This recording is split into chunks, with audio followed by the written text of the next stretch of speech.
రాములు మరియు నమ్మకమైన కుక్క. ఒక చిన్న గ్రామంలో రాములు అనే పేదకాని మంచి మనసున్న మనిషి ఉండేవాడు. అతనికి డబ్బు ఎక్కువ లేకపోయినా మనసు మాత్రం చాలా పెద్దది.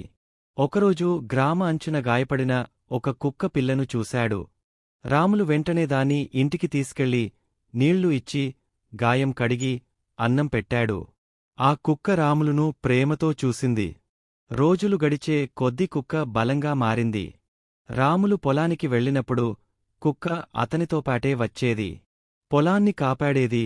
రాత్రిళ్ళు ఇంటి దగ్గరే ఉండేది.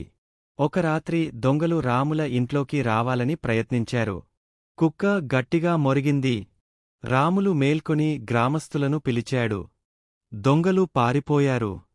ఆ రోజునుంచి గ్రామమంతా చెప్పుకుంది, మనిషి మంచితనముంటే జంతువులు దేవతలవుతాయి. రాములు కుక్కను తన కుటుంబ సభ్యుడిలా చూసుకున్నాడు. ఆ కుక్క కూడా జీవితాంతం రాములును వదలలేదు.